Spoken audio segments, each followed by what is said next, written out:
got merch! Head down to the link in the bio to go to our shop where you can find the merch that we've got now and any more we release in the future. And thank you, enjoy the episode. We are unbeatable, we'll train until we meet our goal. The stakes are high, no we won't fold because we are unbeatable. We are unbeatable, we'll train until we meet our goal. If stakes are high, no we won't fold because we are unbeatable. Welcome to the world of Pokemon, and thank you so much for joining us on today's episode of Unbeatable. It is so nice to see all of you on this very special sort of, this is just a normal episode, but on this sort of side episode as we catch up with Birdie. Hi, Birdie. Hello. Hi. It's been some time since you've joined us on the podcast due to some scheduling issues, but I wanted to catch up with Gavin. Hey, you're fine. You're fine. I'm not apologizing to you. I'm apologizing to the audience. No, don't apologize to these plebeians. They don't deserve that. You have been away for a little bit, so I wanted to kind of go over everything that Gavin has been up to, and potentially maybe a little bit of a battle. It is at this point the audience looks at the runtime of this episode and goes, "Oh, they did some stuff today." Lock the doors. Stinky. So, as we get into today's episode, I believe that you are going to be waking up at around 5:30 in the morning on Monday, April 18th, if I remember correctly. I might be wrong on that one. I will double check that one for you in a moment. But you are waking up very early in the morning because your phone, April 18th, I looked it up, your phone has gone zzz, and it has just been just enough vibration for you to wake up to it. You do that thing, you turn on your phone, it's a little bit too bright. Hello, it is in fact a text message, so that's a little rough that you're trying to answer. Okay. There you go. It's that thing where the screen is too bright because there's no other light in the room right now. Assume. Yeah. Looking at the text message, it is from a sort of unknown number that you've not seen before. This is Ace Trainer Rolando. I am the head of the Saffron Ace Trainer Department. If you are serious about attempting apprenticeship with my department, please report within the next 45 minutes to the Ace Trainer building. Bring your Pokemon with you. Excellent. Did Gavin leave a note for his friends when he went away? This is up to you. Okay. Gavin would have left a note for his friends. There you go. As this has already happened in the loosey-goosey time, but the warp that we're in. Yeah. I didn't want to overwrite canon. Hey, you're fine. We're catching you up. It's chilling. How much of a piece of shit have I been in my absence? Nothing at all. You've been no contact. We've been assuming that you've been busy, so I've mentioned to them multiple times that Gavin just seems kind of busy and is kind of off doing his thing. You've been very much like getting piloted by me in the background. Okay. Mm-hmm. Gavin loves his friends. I would write a note. Gone fishing. Gone fishing? No, not gone fishing. But that's crazy. Got That's a call an insane from thing Ace you Trainers. just said. Yeah. Be back soon. Kiss, kiss, kiss. One for each of them. Oh, that is adorable. Okay. Yeah, you can pop out. It is that thing where you leave the note. Probably whose door you slide it under? Oh no, I guess you're all sharing a room in this place, so you would just leave it on your bed, I guess. Actually, yeah, I'd leave it on my bed as I slink okay. into the cool morning air. Yeah. Okay, yeah, you slink out, and it is pre-dawn at this point. You've gotten dressed, you have all of your Pokeballs with you, and you sort of like look around at Saffron City, and it is weird because when you've been up late at night before in this city, it was always kind of bustling and moving, but these early morning hours, it seems like this is when the city is most lethargic, especially with the storm clouds sort of overhead, how they have managed to keep out most of the light that would even be leaking in at this point. It is all just street lamps. You find your way down the street, you walk around the corner, eventually making it a few blocks to where you find that building that you had gone in previously with the rest of your group and former Elite Four Karen. You walk up and the lights are already on within the building. And you actually see, I don't know if you remember this because it's been some time since we recorded that episode, but that sort of older individual who had been sitting in the lobby in plain clothes, who you'd kind of clocked last time as being some sort of guard, is already there, sitting there with a nice little bucket hat and a vest on, reading a newspaper. He has off to one side a still steaming cup of coffee, and it does not look like there's immediately anyone at the front desk. Is he still in plain clothes? Yes, he is. That's why he looks like an older fisherman. He's got like a khaki vest on. I don't go to the... Seeing there's no one at the desk, I just walk straight to him where he's trying to be all nonchalant and just be like, I'm here to see Rolando. Ring the bell. Alright. Yeah. Man thinks he's slick. And you see that the bell is a different bell than the one that had been here last time. If you'll recall, the last one saw a fair amount of abuse, and by Torie. You look and you ring the bell, and it dings once, and very similar to last time, the door behind the desk sort of opens up, and you see that sort of skinny, dark-haired mask figure that had been absolutely bullied by DJ and Karen last time you were here stick his head out, and he goes, you're here already. Rolando said you'd be coming in today. Okay, Newman, right? Yep. Cool. Newman, you're doing the onboarding process today. I think you filled out most of your paperwork last time with Elite Four Karen. Yeah, I think you've got to fill out this. Pokeballs, please. Yep. Just undo the belt. Undo the belt and hand it over. And immediately you see... Actually, can you roll me a empathy check, please? I think I'm really good at these. Really good at those. Yeah, I mean, they are int-based, yeah, so that would make sense. We're so back. We're so back, bros. Okay. No! I don't believe you. I don't believe you. I believe you. I'm kidding. I got two... I'm gonna start making you roll with a dice cam. I'm very sorry. I'm gonna start making you roll. Why would I do that for this roll? That's true. You're so right. You're so valid. Right, that was 2 20s plus 3 plus 4 is 27 plus 1 is 28. Sorry, 48. 48.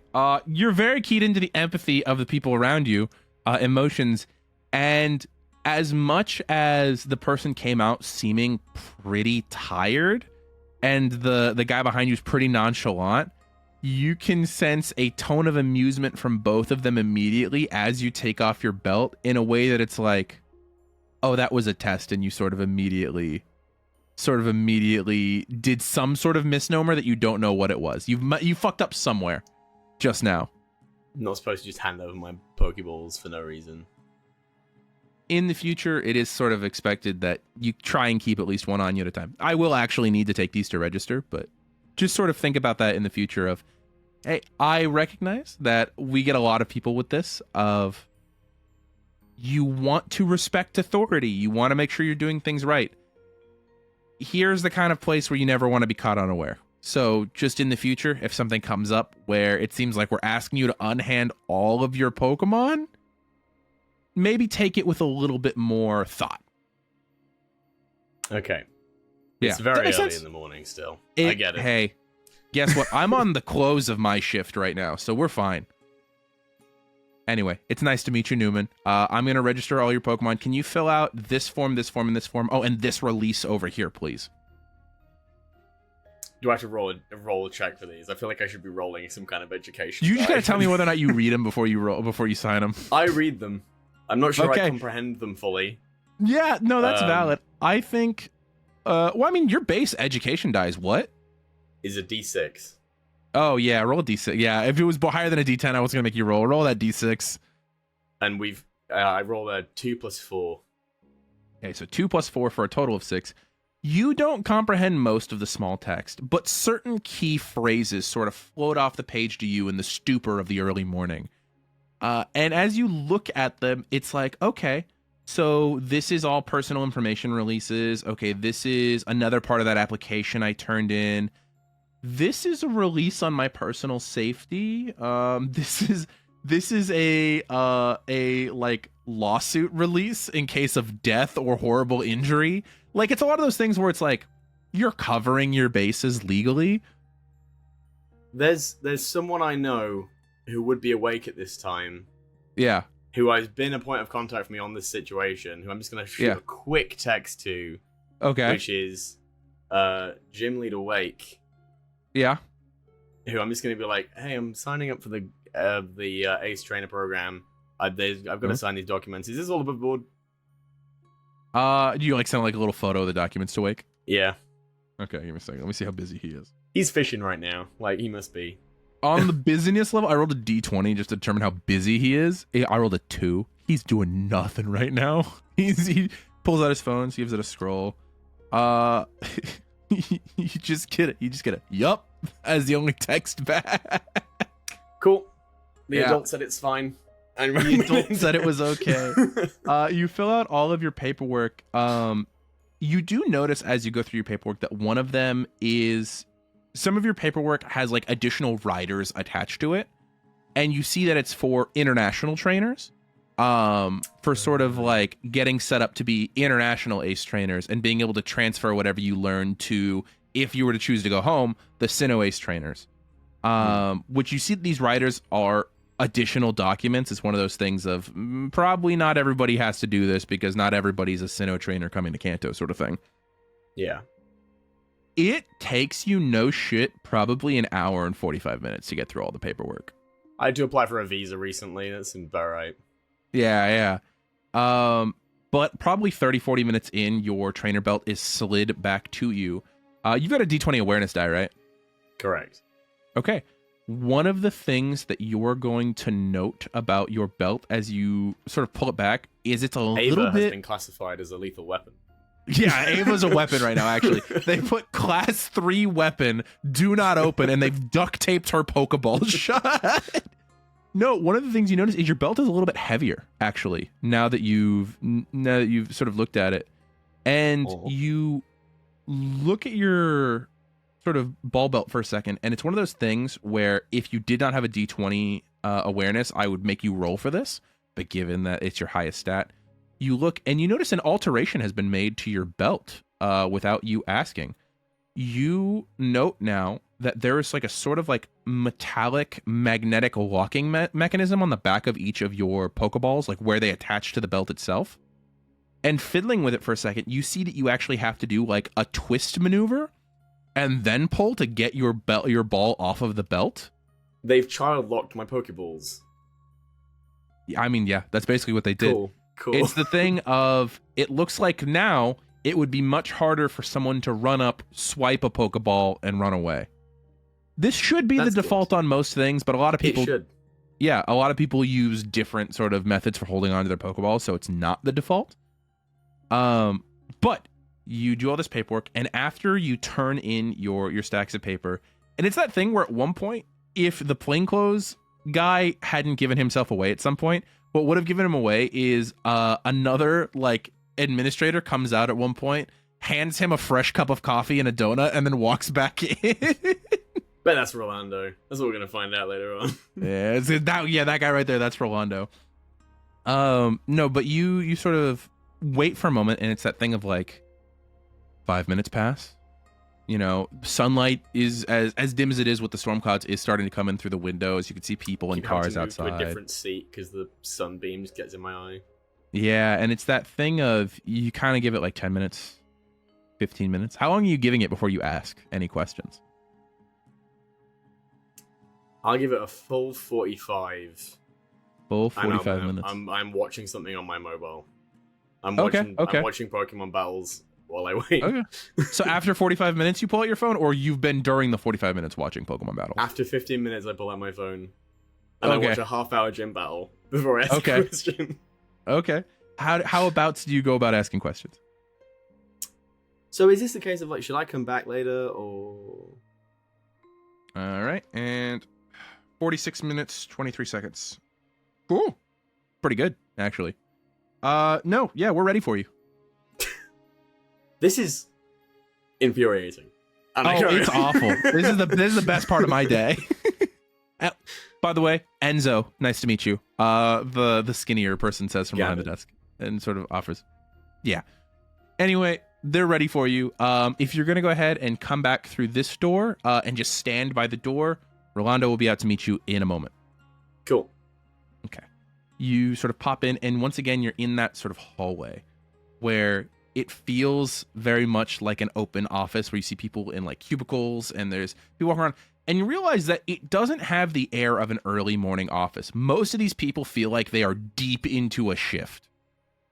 This is a 24-hour office. These people are constantly working to make sure that this city is safe. It's that thing of you wait maybe 15 seconds, and then after a moment, a door down the hallway opens up.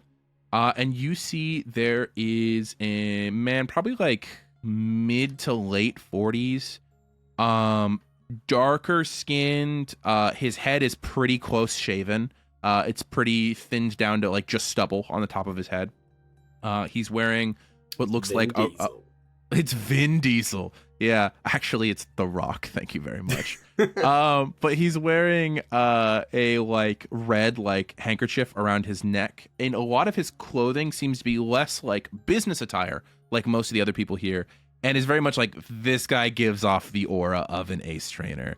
You see very much that the jacket that he's wearing is like friction proof with like sections of protective padding over parts of the shoulder, parts of the elbow, a riding jacket of some kind. Underneath the edge of his handkerchief, you can see that there's a set of goggles that are barely sporting out of the top. And as he walks out and turns, you see he's got more of like severe features to him. But with a D20 awareness, you would also note that he does have smile lines around the corners of his eyes. Something that you'll note. So even though he is presenting and looks quite severe right now, this is somebody who probably not that bad of a guy in the day-to-day. Yeah. All right, you're Newman? That's what they call me. All right. Well, we don't really have a ton of time with you. From what it was said on your application, you're just here for a week or so to sort of kickstart everything going on with your apprenticeship. Pretty much. I'm in with the group. We're here to do our we're on the gym battle route. So Okay. Well, to clarify for you exactly what this is, because I know that you came in with not a lot of warning or expectation on what's going on. We don't actually start proper Ace Trainer training until the off season, right? That doesn't happen till end of September, beginning of October, depending on the year. What this is an introductory apprenticeship where you're going to shadow me and a few other members of the team for this week. We are going to see how compatible you are with Ace Trainer life. And then at the end of the season, if you are still open to it and we have not disqualified you, you are more than welcome to come back and apply to be part of the Ace Trainers. That sounds good. Okay. Well, I'm glad you brought your Pokeballs, but today is going to be the only day that you needed to bring your Pokemon because you already have 4 badges. We already know that you're competent in a Pokemon battle. That's not why you're here. You're here to learn how we work. You're here to watch. You're here to observe, and you're here to absorb information. I'm going to make a charm check. For what?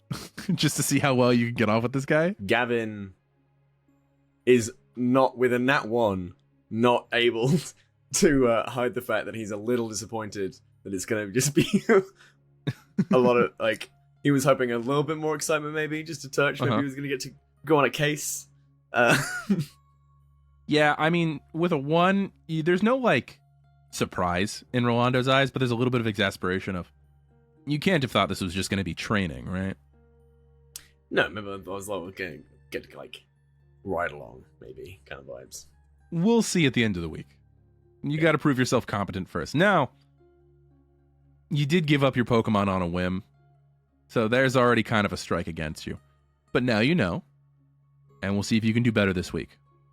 I can tell you a crazy story about an island later on. No, I read your file. Okay.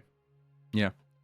So, you're actually not going to be working with me for most of this week. I'm a bit too busy to actually have you shadow specifically me until you get later into the week. You are going to be working with Ayla. She's my second in command. Honestly, she basically runs this place. She's going to be just down this way. And he starts to sort of walk down the way. Eventually, you guys pass several different cubicles with a lot of people seem to be more like Enzo in that they're administrators. They're people who are doing the paperwork. You see people who are holding up like physical landlines, like they're calling people pretty regularly. It seems like most of the Ace Trainer operation is not their Ace Trainers themselves, but their Ace administrators seem to be most people here. You actually stand out as someone who's very clearly a trainer and a battler. You and Rolando both are probably 2 out of like maybe 5 people in the entire building who look like you battle Pokemon. If that makes sense. Rolando walks you down the way, and eventually you come to a small office where the door is already sort of propped up, and you immediately see a stack of manila envelopes probably about as tall as you are as the first thing you walk into that office with. And it just sort of immediately starts to fall. Can you please roll me an agility check, please? Oh, damn. That's good. 19. 19. Okay. With a 19, you are able to sort of keep track of all of the different bits of paper and hold the thing up from this being this like envelope avalanche.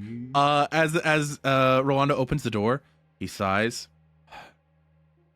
He opens it further, and like 3 more stacks of paper onto the ground. So the one that you're holding up has stayed up perfectly. And you look over and you see that there is a woman, head in her hands, behind the desk. Probably like early 30s, sort of like very freckled, this off teal hair pulled up into a very functional ponytail, wearing a similar riding jacket to Rolando. And she just looks grief-stricken. She looks not okay. I tried. I'm sorry. Yeah, and Rolando looks over and he goes, "So you still haven't filed last week's reports, huh?" We have interns for this. No, you This is the parole. went out on the missions. You need to file the reports. That's part of it. But I run everything else. Why do I have to do this? And she sort of like slowly sinks further into her chair, and then she looks up and she goes, "Oh, that one didn't fall. Oh, hi, you're Newman, right?"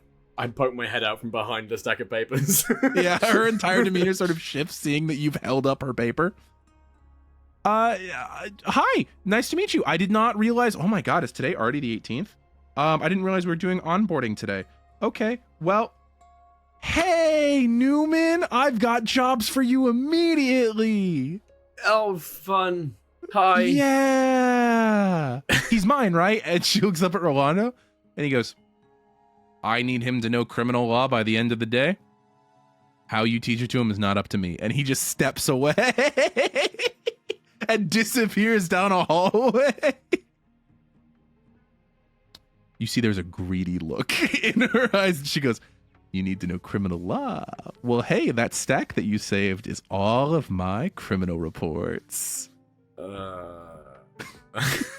See, all of you audience members who thought Gavin was going to be having a super fun adventure week, no, this man is getting You thought put this through the episode was ringer. going to be fun? Yeah, no, absolutely Lock not. the doors while I roll a series of education die about doing paperwork. Yep. Hey, I mean, but you're not wrong though. Okay, so Gavin, I'm gonna be real. We're gonna cut through a lot of this. This is the harsh reality of being an Ace Trainer that you learn over the next couple days. Of a lot of it is paperwork. A lot of it is knowing procedures and laws. You realize that with the Ace Trainers having the freedom to sort of go after criminals, there's a lot of responsibility that comes with it. And it's one of those things of, oh, this is fucking boring. It's for the first 5 days that you're working with Ayla. By the way, Ayla, very fun boss. She actually doesn't make you do all that many reports on your own. She acts very greedy, but it's that thing where every like 5 to 10 minutes, someone comes in and asks her a question or asks her to do something. And it's that thing of she says yes, puts down her thing, and immediately gets it. And you realize the reason that she's having you do a lot of stuff and she's behind on everything is because Rolando wasn't kidding. This woman is in charge of basically everything when it comes to this base. Not via her job title, but via just her competency and ability to do things.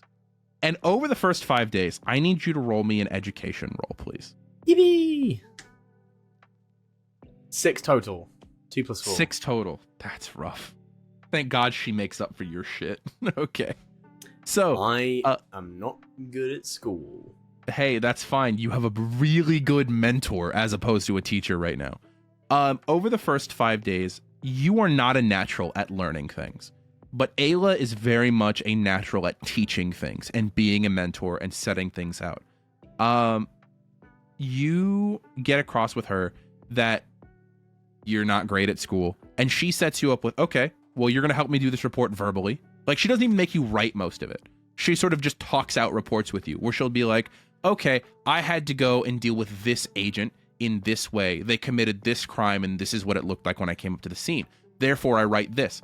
Day one is all about the basics of criminal law and what the rights of criminals are. Not how the criminals have broken the law, but basically what rights you have to give them. What things you have to allow them to get away with. The second day is all about investigative procedures. It's about what you need to know when you rock up to a scene and there either is or isn't a bad guy there. What you need to know about that. Day 3 is something you actually have a bit of a leg up on, which is regional cultures and diversity. It has to do with how people from different regions deal with different situations. You being from Sinnoh means that you've already covered a lot of that for Sinnoh at the very least, because really you go over the regions that are close by in terms of Johto, Sinnoh, Alola, that sort of thing. Day 4 is the day that is entirely dedicated to writing reports. You actually have to write all the reports on day 4. It is Why isn't rough. this digitized? Well, we scan them once we finish them, but I agree it should be a PDF. The problem is they're worried that we're going to use like AI tools to just like fill out our reports if we do it digitally. AI. Day 5 is all about ethics and community. It's about dealing with ethical decisions regarding the community that you're serving. It has to do with making sort of choices based off of morals versus off of law. One of the things that you get over the course of this learning process is that ace trainers are given a lot of freedom because they are competent, because they are trusted to make those decisions. That trust comes with they need to know what the morally right decision is in the moment.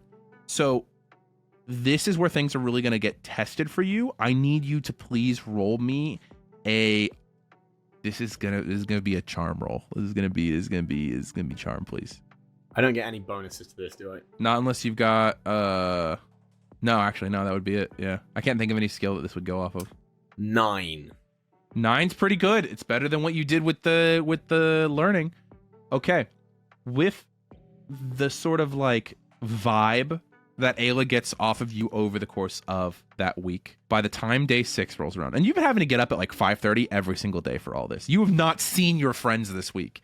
You get home after they've been there, and you leave before they leave. I'm honk shooing by the time they get back. Exactly. You have not seen your friends. You occasionally like will catch little snippets of the week of like, oh, they look really tired. They must have been training today, or oh, they've done this, or oh, I think they went and did Joy-Con today. And you do feel a little left out, right? Of like you're training and you're doing this and you're just Joy-Con. learning. And yeah, you didn't get to do all these fun things. But by the time you wake up at 5:30 on Saturday, the 6th today, as you get up, you hear the zzz of your phone, and at this point, you are more than used to getting up at 5:30. Your hand sort of like snaps out to grab the phone, and you're ready to get it. And at this point, they ask you to please report to the roof of your building. Oh my god. Something different, finally. Something different. You get up to the top, and it's that thing of like, this building is quite a tall building. I don't remember if we established how tall it is, but I think it's like 80 stories. It's like a very tall building.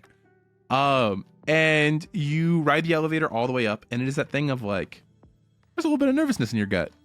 You don't know what this is going to be necessarily, but as you get all the way up to the top, you open the door and you see that Ayla is there, the mentor that you've had this week, but also Rolando is there.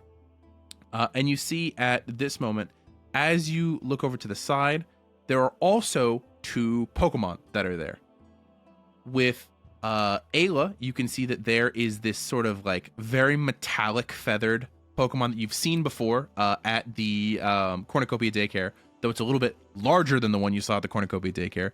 As you see a King Skarmory clutched off of to the edge of the building, its metal claws sort of digging into the brick just a little bit. Its feathers are razor sharp, and it's one of those things of it can't be safe. It cannot be safe to ride one of those. You are riding a blender. If any crash happens, you're dead. There's no crumple zone on a Skarmory. That's true. But the king-size Skarmory honestly is not as impressive as the Pokemon standing behind Rolando. As you look over, you can see that there is an 8.5-foot tall, golden orange scaled, pot-bellied dragon as a Dragonite stands behind Rolando. And Rolando kind of looks Suck it, Kenna. Suck it. Oh no, Kenna, it's fine. You'll have one eventually. It's fine. You'll have one eventually. But as you look over, and it's that moment of like, oh my god, that's a fucking dragon type right there. That's a pseudo legend right there. You see Rolando looks over and kind of waves at you and goes, "Hey, good job. You get to do patrol stuff this week." That's the only like sentence he offers you. I keep composed. Do you roll me a charm roll? Roll me a charm roll right now. I keep composed. I rolled You an keep 11 plus composed? 4. Yeah. Okay. As you do that, he sort of turns Thank you very much. hops over to his Dragonite, and he looks at you and goes, "Go ahead and let out your flying type." Ava. Ava has not gotten basically any exercise this week. She pops out as a demon from her ball. Scar? Star is what I said. Star, okay. Yeah. No, Scar. She's fucking Mufasa's brother. Star. Well, I thought you had Skarmory on the brain. No. But as you Ava pops out, you see that, oh fuck, this is gonna be so annoying. As Ava pops out, you see that Ayla turns and looks to you. You named her. That's true. I forgot who I was dealing with. Also, this name was on the books before. This was a random encounter that you guys could have rolled in. It's not been on the building. books longer than Ava. No, you're right. I just fucking. It's that thing where you write things Ava down. was the second thing I ever Fuck. named. Shit. Fuck. Okay. Yeah. It might have even been the first. I might have come up with Ava before Gavin. I don't know. Yeah, it's true. Fuck. So Ayla looks over and is amused by Ava and sort of goes, "Hey, you earned this. You did good. 5 days of writing reports. That's pretty easy, right?" I have a feeling this will be easier than writing the reports for me.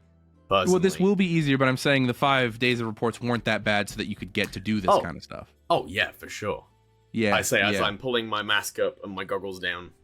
Good. You already have. Okay, well, so I don't need to give you these then. And you see that there's a slight duffel bag at her feet. I was like, oh, if you don't need these, that's fine. You've got your own stuff. Well, I want to feel like part of the team. Okay, you don't get these permanently, but you can try out the gear. All right. Okay, and she kind of tosses you a duffel, and in it you see that there is a similar handkerchief to what Rolando is wearing, a set of professional writing goggles that are meant to sort of very much keep debris out of your eyes, and a size to you red riding jacket, very similar to what the other two of them are wearing. Let's go. One day you might get to wear one of these permanently, but you get to borrow this today while you're on This patrol feels like with a them. color-shifted version of what Gavin already wears. I'm not gonna lie. Hey, you started with the Ace Trainer archetype. Like I did. you wanted this as you started it. But you sort of put everything on and everything. And it's that moment where it doesn't fit quite right, but it's pretty close, and it's close enough to feel good wearing. And it's one of those things where it's, the vibe. When you put on a jacket, it always fits eventually. But you do that thing where when you put on a jacket that feels nice to wear, it does feel different, right? And while there are a little bit of growing pains and it's not perfect, it's good enough. And you can hop onto the back of Ava, who I'm assuming is fucking rearing to go, I would assume. Let's go. Hell yeah. Okay. And it is that moment where the two of them look to you and it becomes clear that you are supposed to take off first. Can you please have Ava roll me? I'm gonna be honest. This is a special attack, just to see how cool Ava looks as she takes off. How much can you Special impress your attack? bosses? Yeah, unfortunately, that's the stat that transfers over. Well, I need this to explode. Let's go. Okay, I got an 8. 8 is pretty good. You don't look like you don't know what you're doing. Is the main thing that happens as the two of them look to you, and you have to take to the skies first. Can you narrate a little bit for me what it looks like of Gavin leaving the building with Ava? Is there anything that you want to call out in this moment? I think Gavin hops on the back of Ava and gives her a quick pat on the beak, and then just digs his heel a little bit into her side, and that's when she just it's all about speed with Ava. We know this, and so there's no there's no immersive fuss. It is bullet from a gun, as always. Just kicks up dust and shoots like 30 feet away from the building before doing a tight turn and doing a quick like loop of the building. That's pretty fucking sick. Okay, yeah. You do the loop of the building, and the only thing that distracts you in this moment is you feel the of the air shifting as a massive Skarmory and a powerful Dragonite both off the top of the building and join you guys in the skies. And there is a moment where you feel like a shudder in the air for a second. And then there is a pulse of air with which I'm going to need you, Gavin, to roll me a athletics roll, please. Okay. This is not high for you, I'm aware. We're slowly working. Athletics, yeah. Yeah. Fortitude. So we're slowly working our way up Yeah. the dice I have to roll. That is a 7 plus 4 is 11. Wait, no, 11. plus 5 is 12. Okay. 12. Okay. So 12, you easily manage to stay on, but is that moment where Ava fully tilts in the air for a second as there is a almost sonic boom of air that past you, and Rolando and his Dragonite are nowhere to be seen, and there's that moment where you've always known that Ava isn't the fastest thing in the sky, but you didn't even see him leave. I think to stay in the saddle, Ava does a quick barrel roll rather than like just goes Yeah, that's pretty with the sick. wind. Just Yeah, that works. Okay, you do the quick barrel roll, and as you come out of it, from below you, Ayla and her Skarmory sort of drift up, and you see at this point, Ayla has actually, that ponytail that she's had has let it go, and is instead tied back her hair with her bandana, so it kind of like gets the flow behind her, but it's still not in her face. She looks up and you goes, "Hey, that was pretty good, right?" Now we have to go catch up with him, which is not going to be the easiest thing in the world, but we're going to start on the edges of the city and patrol inward today. Just follow us. Don't do any actions unless we specifically ask you to, okay? Can I see where Rolando is, like the direction they're going? You have the vague notion of the direction he's gone. In the stormy clouds this morning, you have no idea where he actively is. Can I, just as a little bit of a, like, let's get momentum going, can Ava use quick attack to get a quick speed boost and shoot off in one direction? Absolutely. Yeah, and there's that moment where you go, you hear, and there's no vocals behind you because it's that thing where you've escaped to the volume zone quickly, and you look behind you and realize, oh, Ayla's riding a flying hunk of steel. That thing is not as fast as Ava. So you've now left behind one of your I flex mentors. now, realizing that I will pull back a little bit and let them catch up. Sorry. No, it's fine. It's honestly, I get it. It's your first time out on patrol. It makes total sense. It does mean you're filling out the report for today, though. Up for a week. Yeah, no, that makes sense. You're doing the paperwork. That's just letting you know. All right. Well, what's new? And the two of you start to take off towards the edge of the city. Ayla actually seemed to pretty easily know where Rolando had gone. It seems like you guys have headed at this point westward, more close to Celadon City, where you had been previously. You come to the edges of the route, and it's that thing of, the weather has been kind of super dog shit, like this week as you've been in Saffron because of everything going on. You didn't realize how much worse it is outside of the city, and you are about to see why. As in this moment, you can see these sort of massive storm clouds rolling in these like large black thunderheads, to the point where you feel the hairs on the back of your head, like in the back of your arms and head, stand up a little bit of like, oh, the air is charged right now. It would not be good to be struck by lightning. That would probably be not the greatest thing in the world. At least And I'm as not you kind of riding a massive conductor. That's true. You're not riding a massive fucking lightning rod. But at no point does lightning look like it's going to strike you, because as you see the natural sort of forming of storm cyclones in the air, like these massive currents of air that are beginning to move, can you roll me? Let's go another awareness, please. Another awareness roll. Let's go big numbers. 19. 19. As you, that's really good. You actually, oh, you know what? You have, go ahead and add your flying type specialization to it as well. Because you have points 20. of flying type, don't you? 20. Okay. You see the air currents beginning to move. And to be fair, this is kind of one of the things you've always sort of wanted, is just to be on Ava and other people on their flying types and you guys getting to be in the air. That is something you wanted to do and like doing. But as you look over, you follow the air currents of the thunderheads that are moving. And for a second, you see them start to move very unnaturally. And it is in that moment that a spot of bronze orange comes out of the clouds, and you see the speeding bullet that is Rolando's Dragonite beginning to move against the air currents. And it's twisting and moving. And with a 20, you would note that it's starting to use the technique Hurricane, which is a technique that causes a massive storm, right? But in the direction that it's moving against the currents of air. And you could see at this point, Rolando starts to break up sections of the storm cloud using his Pokemon's technique. It's one of those things where you think that maybe with a bit of training, Ava might be able to do something similar at some point. There's no question Rolando's Dragonite is stronger than Ava at this moment, but Ava might be able to reach that at some point. I think I can teach Hurricane now. You could teach a Hurricane. It's specifically knowing the Hurricane technique Doing it versus that level, using yeah. Hurricane to, do something it wasn't intended to do. Yeah. As Rolando comes out of the Hurricane, it is that moment where you see he doesn't even stop by you guys. Instead, he dashes to the edge of the city, where you can see at this point, there's some sort of break-in happening at a small jewelry shop. By the time you guys hit the ground, Rolando has already taken care of it. And it is left to you guys to document what is going on. By the time you catch up to him again, there's been a car crash that has been taken care of. And you get the idea that this is a high-paced and tiring job, that Rolando is constantly taking care of so many things in the city. And Ayla, for the most part, can do these things, but right now with you is following up to keep note of everything. And you realize that patrol work, if you're not the leading operative, might just be a lot of paperwork. What do they look like? Oh, those guys? Yep, cool. Yeah.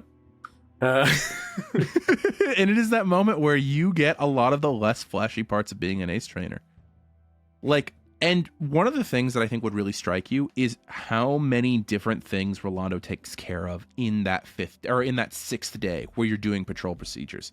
You started out with him protecting the city from a massive thundercloud, then him dealing with a robbery, then him rescuing people from a car crash, then him dealing with a building fire. There's always tiny emergencies, and they are completely varied and different in every possible way that they're used.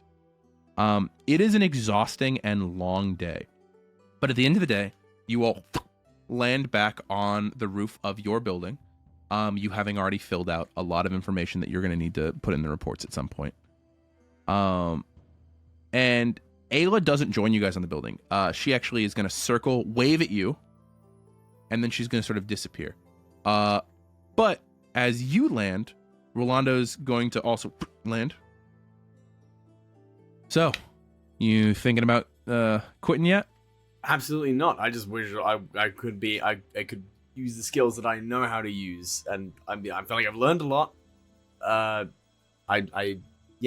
It's only made me more want to do it. Okay. Now, this is awkward. My friends are going to be leaving town soon. I really need to hit that gym before I leave. It is rescheduled for later this evening. Awesome.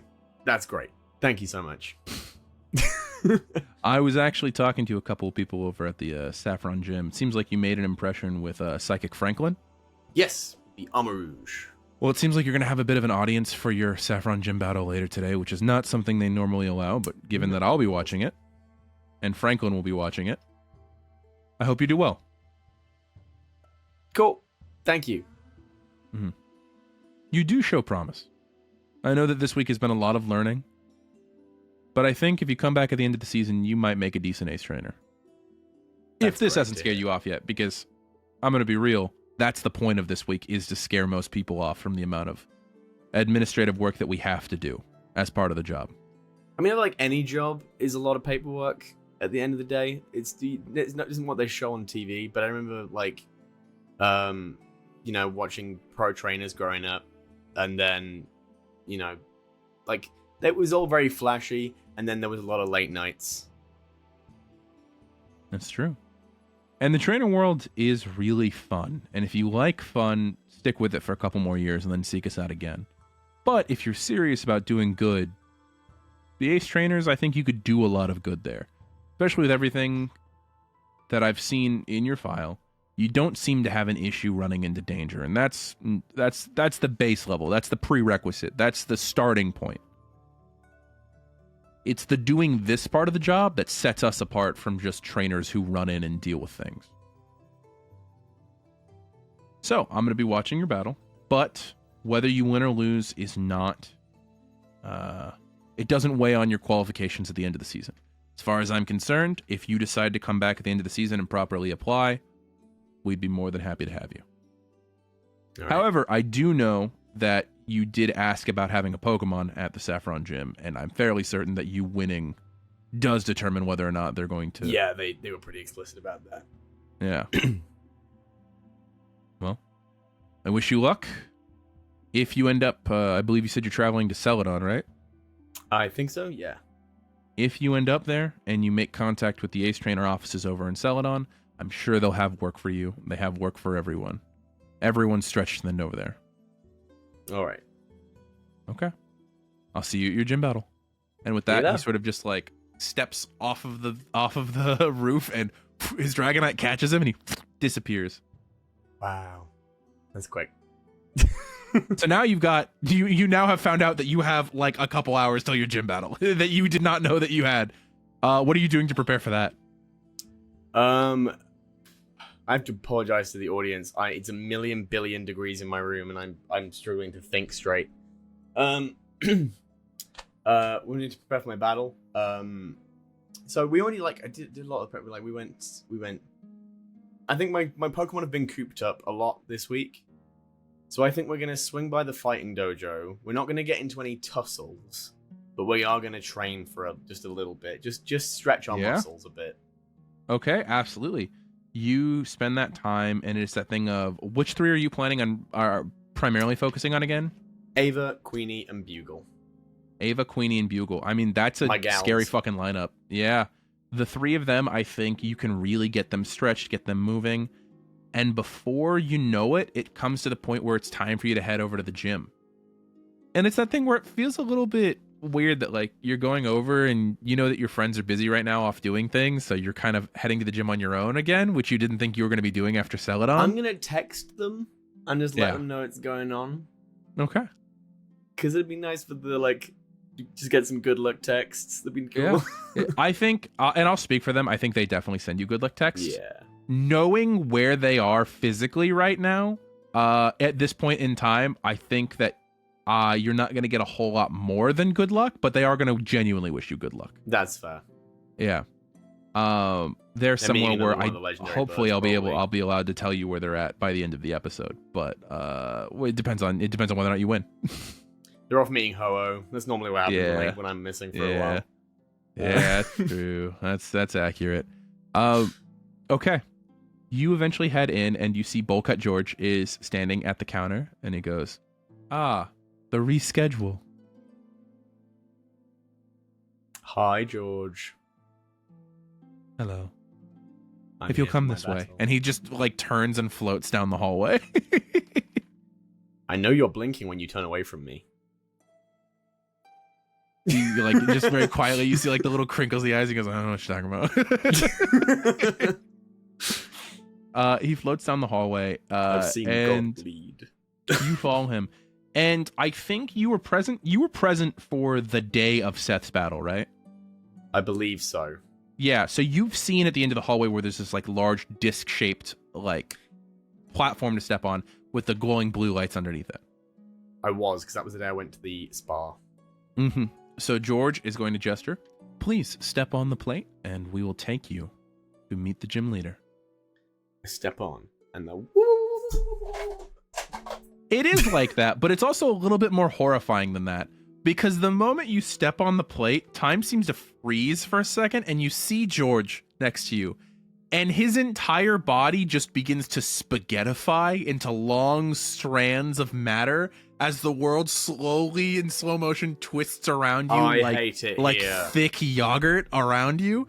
And it is that moment where you feel a tug in the center of your being and then you just appear in a dark hallway. At the end of the hallway, there is an open doorway leading to a larger room with lights going on that you can sort of vaguely see. But the hallway itself that you're in is more of that same like weirdly what's the word, like produced material that is like not quite metal around you. I'm good. Whoa. I'm okay. I'm not gonna be sick. I'm Where am letting I? you know as Birdie, not as Gavin. I'll let you know as Birdie. Torie absolutely threw up after her teleport. She just vomited everywhere. You sort of like getting yourself ready. You find that, yeah, you're in that hallway. You don't hear the sounds of any other speaking or talking. And you know that the room at the end of the hallway is going to be quite large because there's that sort of like, you know, that ambient space that you can feel through audio of like, oh, there is no echo, but like the way sound moves, it feels like that's a big space. What do you do? I will head that way. Okay. You begin walking down the hallway, and eventually you find yourself in this massive room, easily the size of most battle stadiums, with very high ceilings and this sort of like ambient blue glow to it. There is no one in the room except for there is a presence at the very end.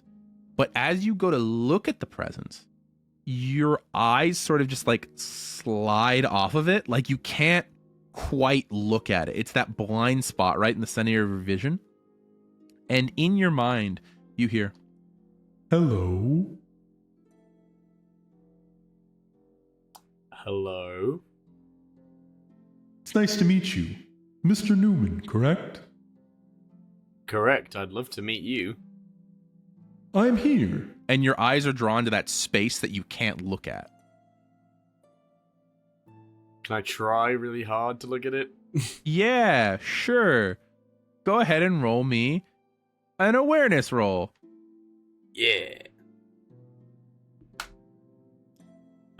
22. 22 is really good. Really good. Not You good try and enough. focus in a little bit more on that sort of form, and your head hurts a little bit doing this. But as you look in, you can see that the person standing at the end of the hallway, you catch like little one frame glimpses of them. They're wearing what looks like some sort of like very nice suit. It looks like maybe some sort of like blazer with like the constructed shoulders and everything. But it's like kind of funky in that the suit itself is like bright pink. It's like bubblegum pink is the color of the clothing they're wearing. And you catch just like the edge of a wide grin before your brain is like, okay, that's enough. And you have to look away just a little bit. It's such a nice suit. Why don't you show it off? We'll get to that in a bit. This is very amusing, Mr. Newman. And again, all of this you're hearing in your head and not echoing in the actual room itself. However, I believe 2 different guests wish to observe your battle today. And you look over to your left instinctively. Like, you don't know how you knew that it was going to be from that direction, but you just knew. The wall itself just seems to open. There is no door. There's no nothing. It just opens. And out step 2 individuals. One wearing the uniform of the gym with sort of like the fucky psychic haircut that they all wear. You recognize Psychic Franklin, who tosses you a nice little like sly smile and a wave. And you see behind him Rolando walk in. You just saw him a few hours ago, but he just sort of inclines his head to you a little bit. Now, with our audience here, I'm going to ask that both of you refrain from interrupting or speaking during the battle. Is that okay? You assume they both say yes. You don't hear either of their answers. As it seems like both of them just sort of think their answers and are used to this presence, whatever it is. They don't speak out loud at this point in time. Now, of course, Mr. Newman, we're going to be doing your standard 3v3 single battle. I will have no switches. You will have 3 switches. Are you ready to begin? Ready. Wonderful. I wish you the best of luck in today's battle. Okay, and with that, I must let you know, Mr. Newman, that the Pokemon I am using today have in part been helped raised by my good friend Franklin. So with that, I must ask, may my good friend Trent please join me? And once again, the wall is going to sort of just open, like open. And at that point, you hear a drunk, drunk, drunk of like hooves ever so lightly tapping coming out. And I don't think anything could have prepared you for the 10 foot 6 inches of Pokemon that step out of the wall. The very long neck sort of bowed and pulling out of the doorway. As you go and release, I believe Bugle, you said, right? Mm-hmm. There is a giraffe-esque Pokemon that steps out. However, it has this like long black, almost like chain chompa head around its like giraffe head. Do you know what a Farigiraf looks like? Vaguely. You should look it up real quick. I've never evolved a Giraffig, so Yeah, look up Farigiraf. yes, I do know what this looks like. I don't think I've ever actually encountered this in a game because they don't go out naturally. So at that moment, it sort of steps out, and you see this is Trent the Farigiraf, is his name. And as he steps out, he goes, There's no pun there. There's no walks out. No, this is just a name. He just has a name. Oh, because they're psychic. They can actually ask the Pokemon their names, their real names. And Trent sort of walks out. And as Bugle sort of is released, how does Bugle look coming out of the Pokeball? Normally we're used to the of a tiny little Bugle or a Seadra, and now it's a Kingdra.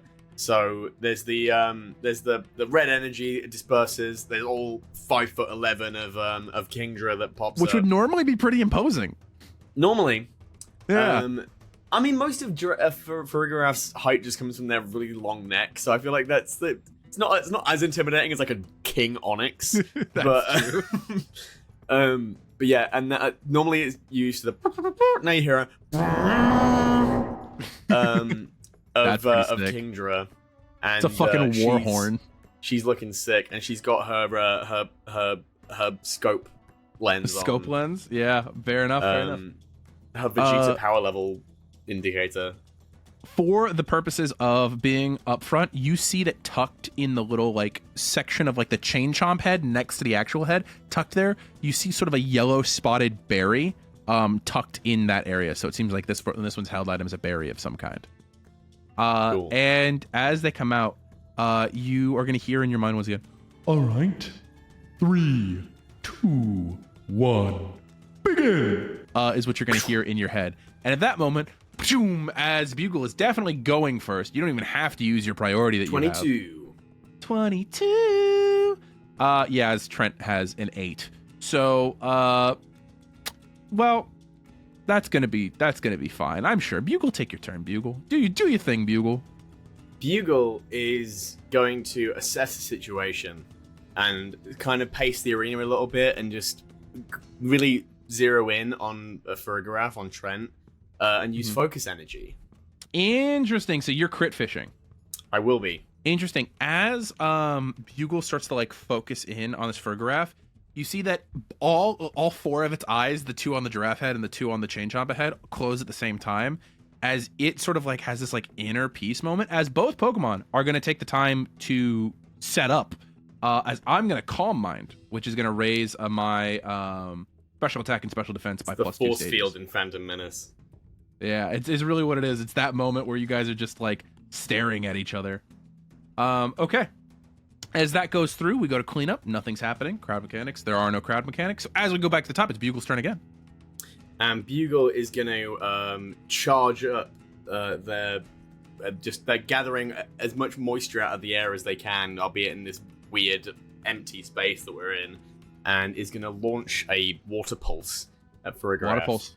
Okay, heard. Okay, that's gonna be special defense from my point of view. It's gonna be. Yep. That is an 18 to hit. That is a 15 from me, unfortunately. Now, normally, I have to hit 4 over to hit you right now. So yeah, that doesn't in order crit. to do a crit, because normally it's 10, and then your scope lens brings it to 7, and then your fucking focus And then energy brings focus it to energy 4. brings it to 4. Jesus Christ, that's a much closer margin than I'm used to. It is. It's Bugle's whole thing. It's why I spent that incredibly valuable item to give them sniper. That's fair. But you still do a normal hit, which is going to deal how many wounds? So it's 2 base, and then stab makes it 3. 3, okay. Unless And they are I'm weak to not water used for to some you not reason. adding like 15 damage sources, because I'm used to Ava. Okay, so 3 wounds. Wait till I get brine. Oh my god, gross.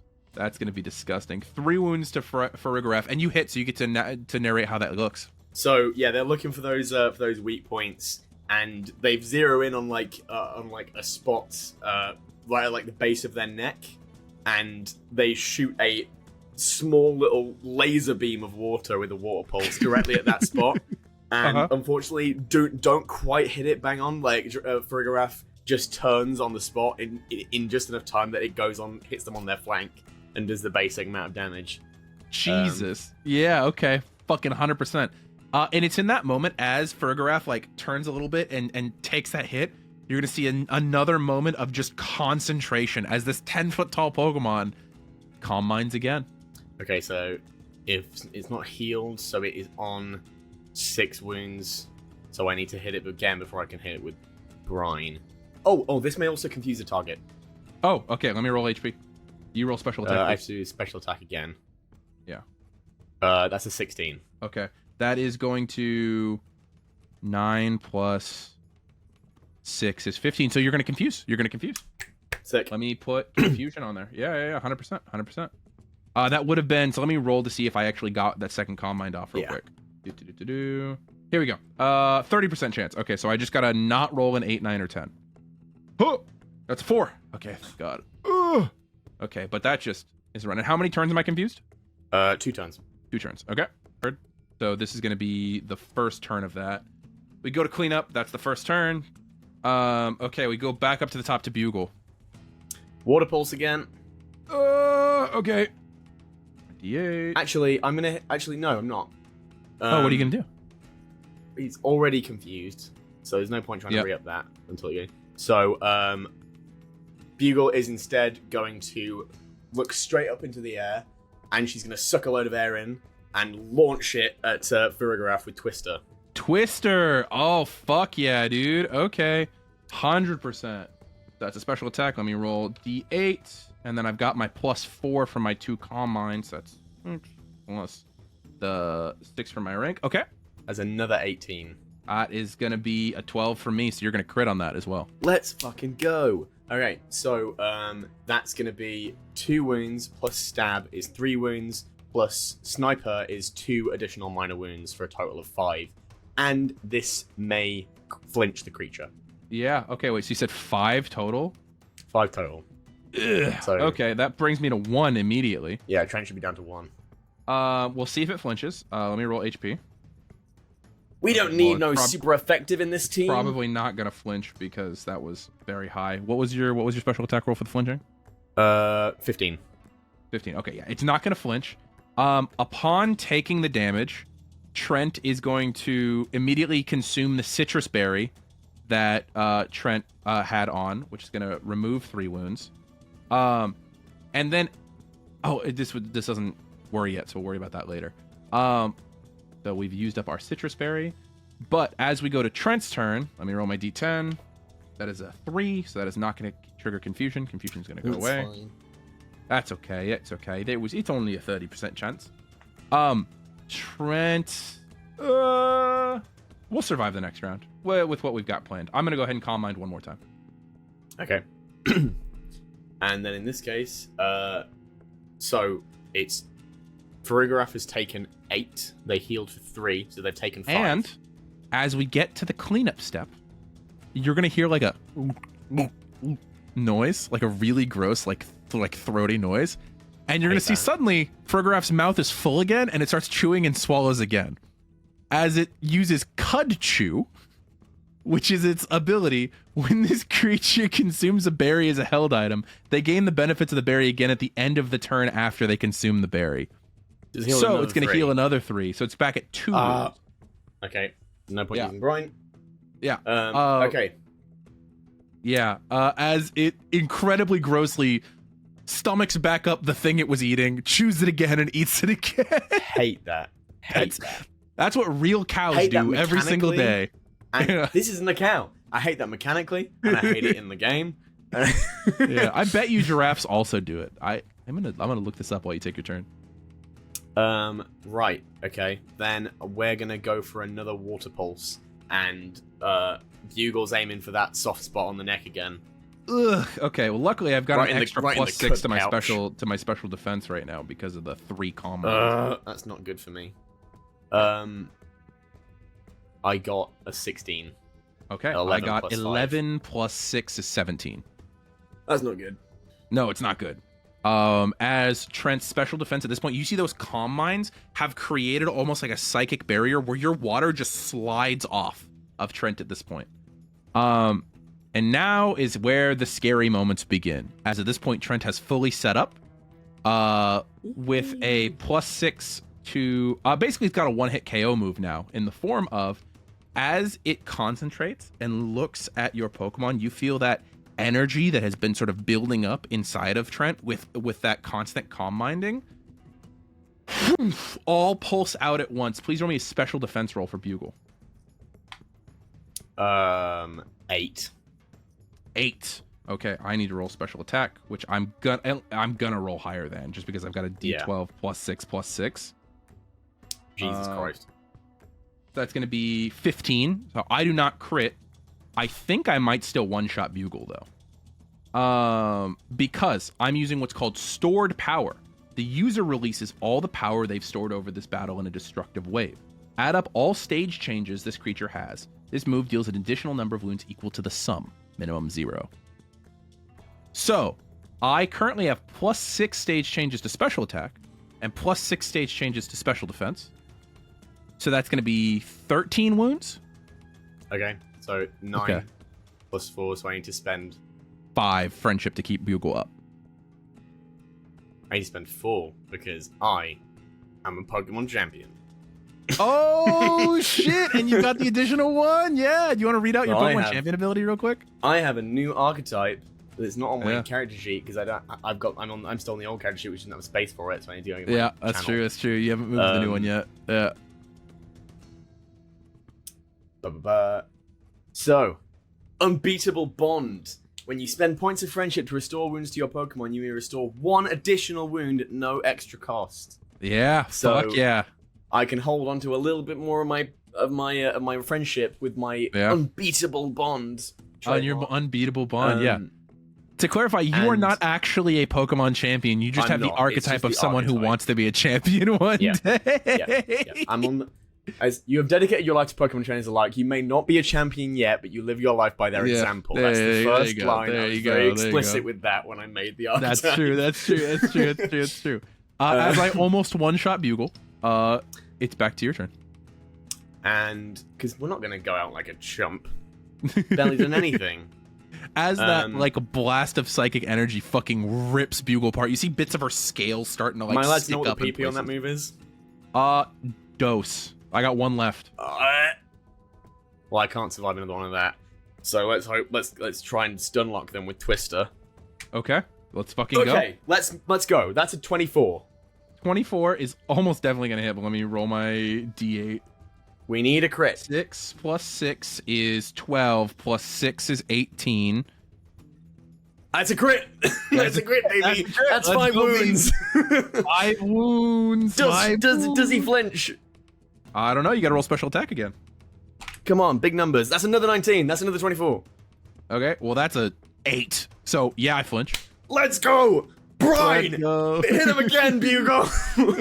Go through the cleanup step up to the brine. Let's see here. Okay, yeah. Let me roll special defense, which once again is insane. Oh, that's Okay. not so hard. That's 17. I rolled a 19, unfortunately, with my special defense. So as I come out of the flinch, it's that moment where the stored power. And we're gonna go to Trent's turn. The question is how? Because Bugle's fucked up right now. Yep. Do I want to waste my second stored power on Bugle, or do I want to save it for the next thing that comes out and use? Interesting. I will go ahead and I am going to twin beam. So please roll me 2 different special defense rolls. 2 different. 2 different special defense rolls, please. Yes. Okay. 2 separate ones. You use multi-attack. I use multi-attack. 15. 15? And 15. I rolled 2 10s. 15 and 15. Well, against my better odds, the first one misses, but the second twin beam is going to go ahead and hit Bugle. And it is the 11 plus 12 is 23, and the second was a 15. So I don't crit, because unlike you, I don't have an improved crit ratio. As 2 mystical beams come out of Farigarath's eyes and boom into Bugle. Yeah, and it's only going to deal 2 plus stab, so 3 wounds. Okay, so I'm on. I think I need to spend 2 friendship to stay alive, I believe. Yeah. That's correct, because you got to do 1 less than the amount of damage because of your ability. Yeah. So this is the last friendship I'm going to use because it's going to bring Bugle down to 4 friendship. Yeah. But we're staying up for 1 more round. Come on, Bugle. Okay. We got this. Okay. Come on, Bugle. It goes to Bugle's turn. Big money, no whammies. No whammies. Hit him with a brine. Hit him with a brine. All right. Special defense from my end. 21. 21. Let's see. I got 5 plus 6 is 11 plus 6 is 17. So that's going to be a crit as well. Oh my, really? Wait, yeah, 4, that's 4 over. 4, yeah. This is what I'm waiting for. This is what it's all about. And remember, crit damage is applied after the doubling, to clarify, just as a reminder for the order in which damage is applied. So do all your doubling and stuff, and then apply the crit damage. I didn't apply the crit damage to the last ones I did. I only applied the 2 additional wounds. It's fine. That's my fuck up. No, it's fine. I can remove some friendship from Faragarath real quick. I got you. Okay. I got you. We got. I think I've only. We got friendship to spare. Okay. we go. So this user sprays highly acidic water at the target, dealing double the number of wounds if the target already has at least 5 wounds. So that normally is 2 plus stab is 3. That gets doubled to 6. 6, and then you add 5 for 11. When does my sniper damage get added? Sniper comes in with the critical hit damage.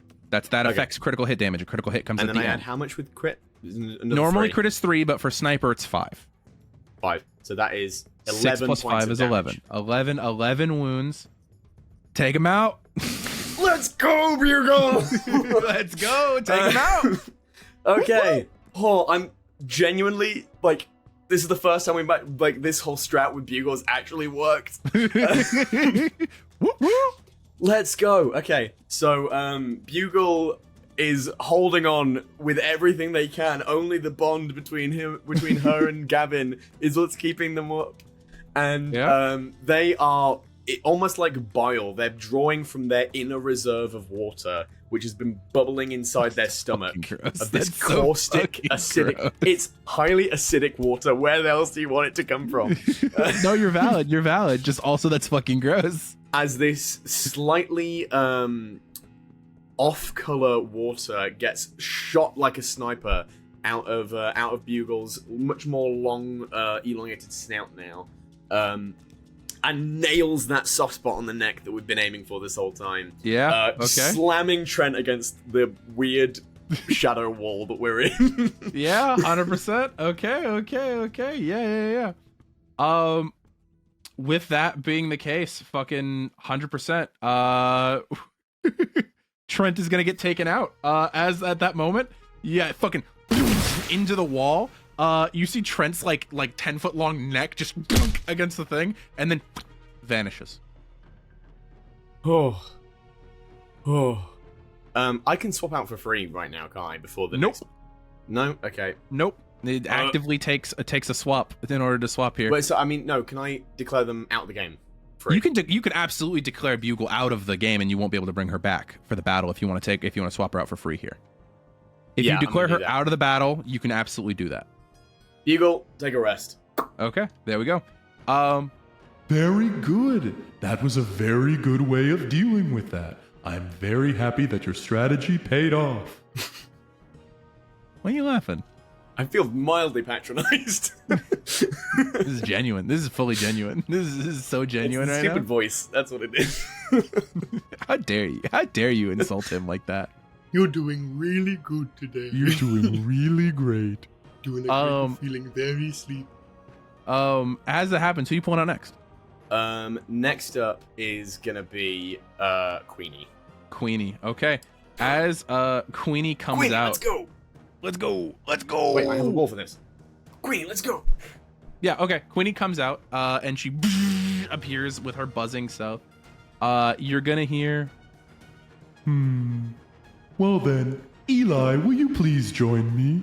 And a smaller little opening on one of the walls is gonna come out, and you're gonna hear hiya as a like 10 appendaged star-shaped purple Pokemon with a like ruby center and gold trim pops out as a Starmie hiya comes out and walks onto the stage. Hiya. For some reason, canonically, Starmie and Staryu both make hiya noises instead of like any sort of noise regarding their name. Do you remember Starmie? What Starmie looks like? It's a Gen 1 I do Pokemon. remember Starmie. I was trying to remind Okay. myself. I did not realize. I've never trained a Starmie. Did not realize they were psychic. Yeah, right. Okay. So with that, Eli's gonna roll that. What have you rolled for Queenie. Queenie? 23. 23. Okay. Let's see here. Wait, you explode on speed dice, don't you? Yeah. Yeah, because it so 28. matters. 28. It's fucking. I don't care. You doubled my roll. Okay.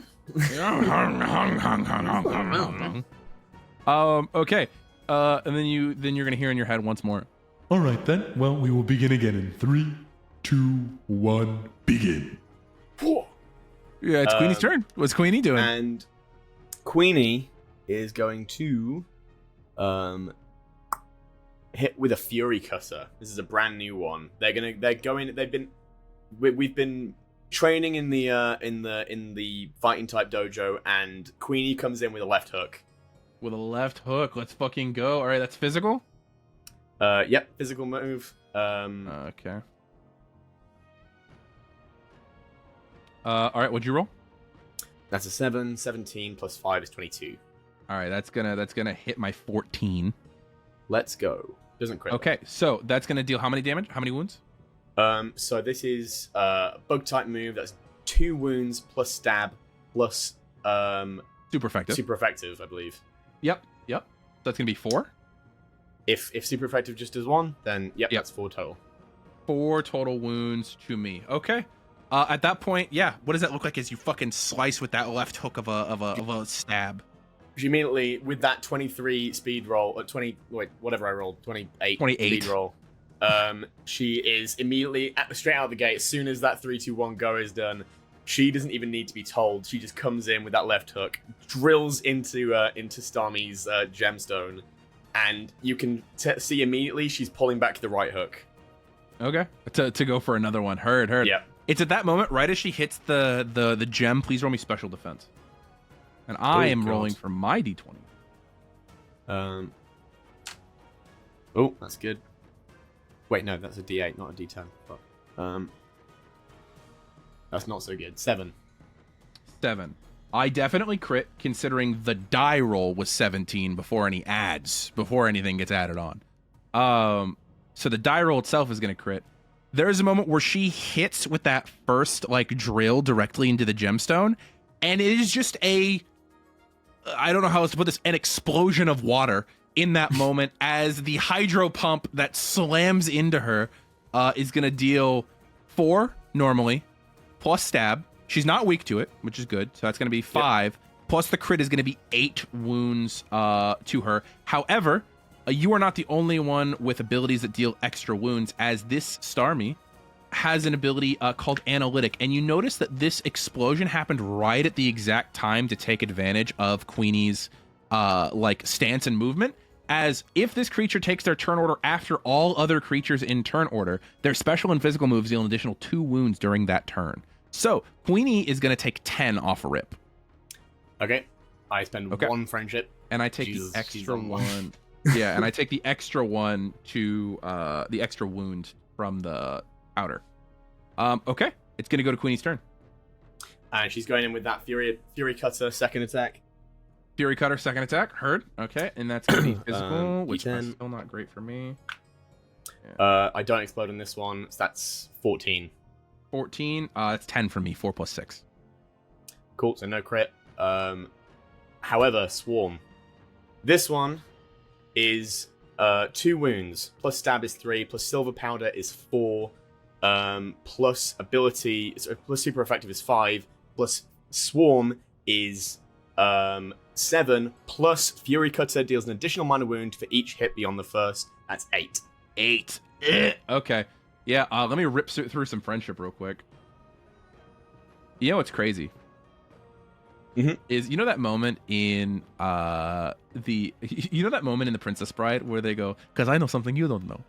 I'm not left-handed," and like throws to one sword. As we go into my move, into my turn, I know something you don't know. I have not yet used the trainer abilities for this gym leader. Oh no! Oh no! Oh no! Okay, so as we go, let's see here. Fury Cutter plus Swarm is crazy. I need to take Queenie out. I don't want to waste that because I don't know what you're popping yet. Okay, at that moment, as Queenie hits with the second one, and this one does so much more devastating damage, you can see parts of the gemstone beginning to like crack in places. At that point, Eli, the Starmie, is going to rear back, and its entire body is going to crackle with electricity in this moment, as it's like 2 directional sets of arms twist in different directions, almost like a motor, as a thunderbolt is going to come out of it. We're going to go ahead and roll special defense. I roll special attack. Okay, it's a good job it's not Ava. Yeah. Special defense, D8. 12. 12. Let's see. 6 plus 6 is 12, so meets it, beats it. I don't crit, but you're going to go ahead and take 3 plus 2 is 5 wounds for Queenie. Okay, I've said 4 is the minimum I'm going to do. 4 is what I need to stay up. Okay. So this is the last friendship I spend, because I'm not letting it fall below 4 for any of my Pokemon. Hey, honestly, respect. Okay. So the Thunderbolt rips through. Please roll HP for Queenie. Oh no. Another 12. Okay. I am unfortunately not going to paralyze Queenie. So we go back up to the top. It is Queenie's turn. Keep at it, Queenie, Fury Cutter, and she comes in with the end of the left hook. Yeah. Okay. Fuck, I hope this doesn't hit. This is gonna deal so much fucking damage. It's not a D8, it's a D10, doesn't crit. 8 plus 5 is 13. 13 is gonna go ahead and hit, because I rolled a 9. Let's go. So are you taking it out? I did 11 last time, this is 12 this time. Jesus, because it's got another hit, yeah. Yeah, Fury Cutter just keeps Cutter, playing. man. Yeah. So Queenie has just hung in past that thing. The bond that is quite fresh between Queenie and Gavin, since the Celadon gym, holding them through. Queenie is once again proving themselves to be an absolute powerhouse and proving that I, Bertie, am an idiot. Yeah, forever debating leaving this Pokemon behind. This Pokemon does so much fucking work, dude. And just comes in and so, whatever this Pokemon's solar plexus is, it's straight into the center. It's like right between 2 of the tendrils, just yeah. And just scatters it to the other side of the arena. Okay, fuck yeah, absolutely. Yeah, no, Eli gets taken out. Are you going to do what you do with Bugle, or are you leaving Queenie in? Queenie's leaving. Queenie's got one more Fury Cutter. We're gonna try our luck. See if we can do it. Wow, that was genuinely a very good strategy. You've shown me 2 very powerful Pokemon. Good job thus far.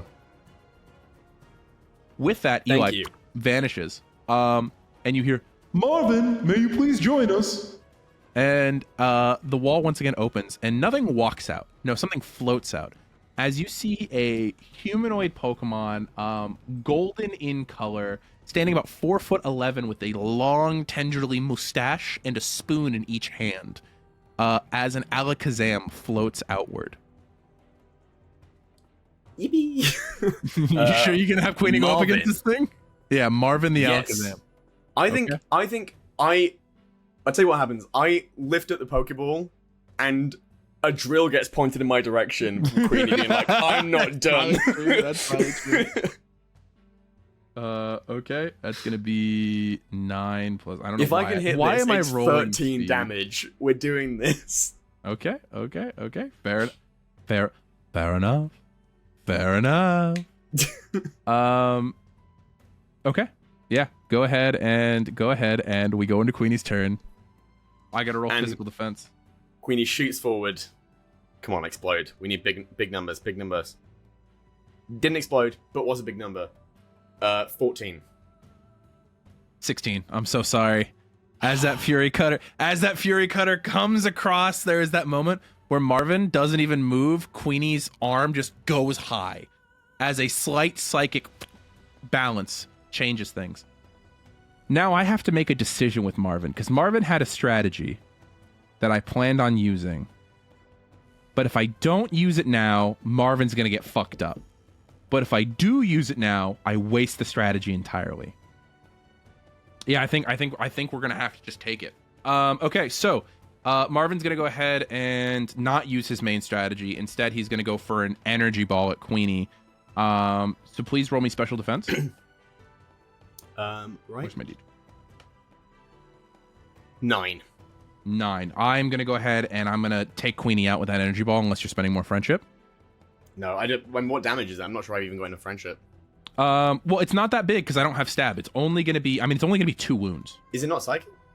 No, the energy ball's a grass type move. You could push your friendship further if you want. Keep her up. Can you... What's the charm type? What's the charm equivalent? For Pokemon? I can look that up for you real quick. Is it Let's see special here. attack, special defense? Give me a second. I got you. That's charm equivalent is special defense, yeah. Can you roll me a d8? Okay. Here. That is going to be a 3. Okay, no. Queenie does not persuade Gavin to keep her out. Okay. So, Queenie gets struck by a green glowing ball in her chest. How does she... I'm going to let you narrate her falling because she's been so epic thus far.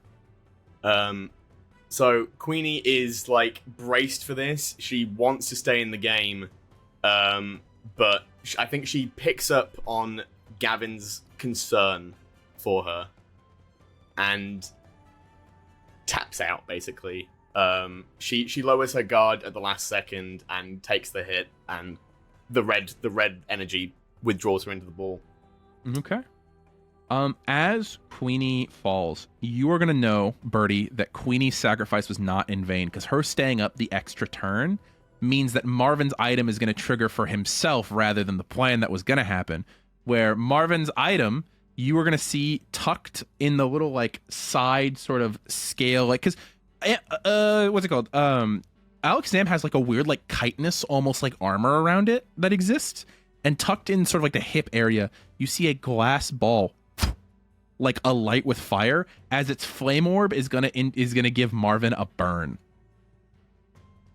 Unfortunately, it did not have time to not take that, so it's gonna take a wound at the end of its turn, and its physical attack rolls subtracted D4 from their rolls. Okie doke. Okay. With that, Queenie is out of the battle, and that leaves only as that happens, Ava. Yeah, that leaves Ava. Okay. And Main girl comes out. Main girl, Pokeball, just yeets it across the field. There's no showboating because there's no audience. Yeah, 100%. Roll just her stoic absurd speed die. All right. Yeah, this is gonna be obscene. It's only a D10. It's like, okay, yeah, it was obscene. Since like it's a I D10 exploded- plus a D20. I exploded on the D20. Yeah, I was like, it's gonna be obscene. It's fine. 30, I know that it is. 40. 45. 40. Yeah, 45. There you go. Yeah. It's triple Marvin's, so I'm like, this is gonna be obscene. Ooh, baby, that's a triple. Ava out. What is she doing for her like go-to starting move? She immediately like out of the with the 45 speed die, she pops out the Pokeball, does a lap of the arena, and then strikes a pose in the air and hits him with that Intimidate. Not that it's going to do much, because I'm assuming this is mostly using special attack. Yeah, but lowers its attack by 1 stage. I would like to apologize to you. Hmm? I did not read my Pokemon's ability. I do not take a wound from burn. As Marvin is burned, but he has the ability Magic Guard, which prevents him from taking damage from such things as burn, trap, poison, and weather effects. Alright, that's fine. Okay, just letting you know. However, you're still going to smack the shit out of him right now. So there's that. Yeah, she's going to dive down and go for a wing attack. Yeah.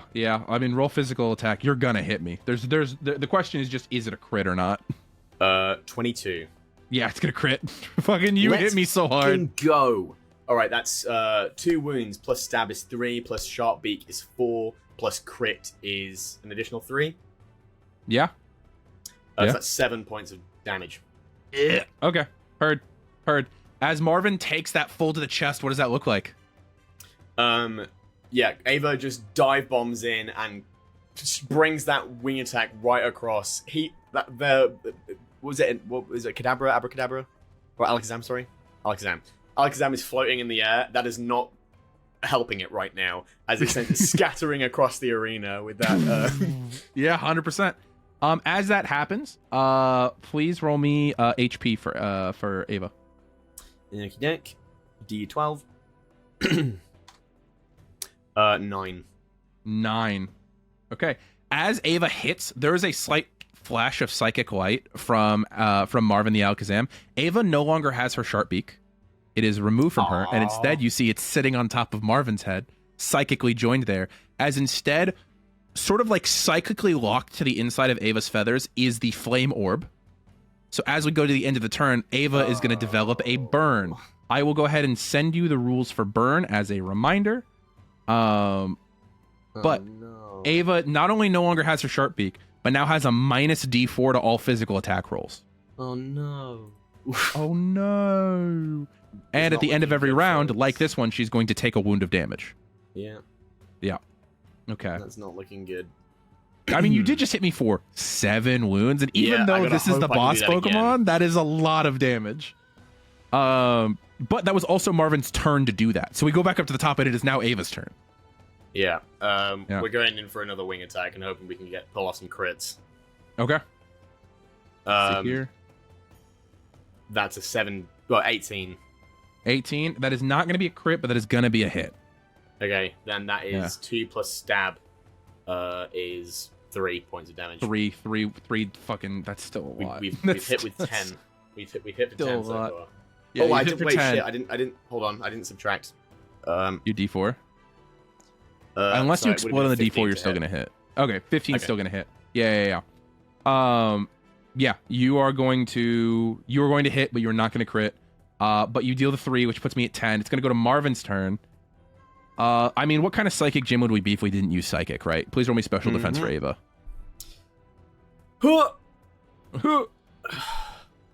8. I'm going to roll my D20. That's going to be 9, then plus my bonuses, which is not more than 10, so I'm not going to get to crit, unfortunately. But, or I could use, you know what? I'm going to use my ability. I will use the Expert Battle ability, Adjustment. Their trainer may offer momentary advice to their Pokemon to adjust their attack. If this is used on an attacking roll that misses, turns it into a hit. If it's used on an attacking roll that it would hit, it instead becomes a critical hit. So, the Psychic that I just used is now going to become a critical hit with the adjustment. So that's going to be 3, plus stab is 4, plus crit is 7. Great. Okay. Yep. Okay, Ava's going to take 7. Down. And then at the end of the round, she's going to take another 1 from the burn. She has to, so we've got a burn of friendship, which means she's now on, she's not on 8, she's on 7. On 7, yeah, because of the regaining of, yeah. Okay. And now we go back up to Ava's turn. You gotta deal with this quick, Ava. You gotta deal with this quick. Yep. Okay. Keep at it, Ava. Wing attack. Wing attack. That's a fucking natural 20. Let's fucking move, Ava. Okay, Let's go, 26 Ava. plus 5 is 31. 31 is going to crit. Let's go. Okay. Which Okay. means that's 2 plus 3 plus 3 is 6 points of damage. 2 plus. Where'd the other 3 come from? Sorry. 3 plus 3 is 6. 2 plus 3 plus 1 is 3. 3. Plus 3 is 6. 2 plus. Yeah, that makes sense. Okay. I got excited, 6 I'm sorry. wounds. No, you're good. You're good. I was just double checking the math was right there. Yep. Yeah. At that point, you fucking smack into Marvin once again. I want to clarify: no Alakazam has ever been assaulted in the sky like this before. This is insane. I just want to take a moment to step aside, just full body tackles into this fucking Pokemon. So much damage put onto Ava, but all through it, it's very much almost a very similar vibe to Queenie of just like left wing, right wing, left wing, Left wing. D4 for me, please. Oh fuck yeah! Yeah, I think you're still gonna minus crit because I 1, rolled so like that'll be dog 30 shit. total. Yeah, I still rolled like dog shit. I don't know why I asked. I was in the low teens. You would have to explode multiple times. No, it's good to remind me because I keep forgetting. Yeah, you're good. You're good. Marvin's turn. I think we use my other psychic, right? I think that's the way we go. Oh, you know what I didn't do? Please roll HP for Ava. D12. That is 14. Okay. Ava is going to take a -2 to her stages for special defense. Basically, just what that means is all special defense rolls she rolls a -2 with as well. Okay. Yeah. And okay. then. So I'll roll my attack now because that was important because it's part of psychic. So I need to know for your special defense roll that you're about to roll right now, you got a -2 to it. Yep. Okay, so roll it. D8. I have rolled very well and very poorly on this D20 7. today. 7. I am, let's see, so 9 plus 6 is 15. And I don't have any other bonuses. Oh, I do, because I have the telepath ability. Psychic battle ability, telepath. One Pokemon each round gets an advantage on an attacking roll as you communicate wordlessly with them. Let's see if I can turn this into a crit. Oh, this is his ability, not the Pokemon's. I was Yeah. going to say, how many abilities does this Pokemon have? No. This is the psychic battle ability for the trainer archetype psychic. Unfortunately, I rolled a 1, which didn't turn it into a crit. I think it's the only thing I could have rolled to not turn it into a crit. So that's going to be 4 wounds of psychic damage to Ava. Okay, I need to spend 3 to keep them up. Wait, no, I need to spend 2 to keep them up because 2 I'm on for 3. Yep. So Yep. We're down to 8 friendship. And then Burn comes up. You guys spend Burn another comes up, 1. I spend 1 of the friendship, and I'm back Yep. to back to 7 wounds. And I'm fairly certain Ava's going to win this year, but go ahead and roll anyway for this. Unless you want to try. auto hit. I think you have Aerial Ace. You could auto hit and win this. I think we're not going to risk it. We're really pushing our luck here. Yeah. As much as we want to style on them with a crit, we also want to protect the friendship.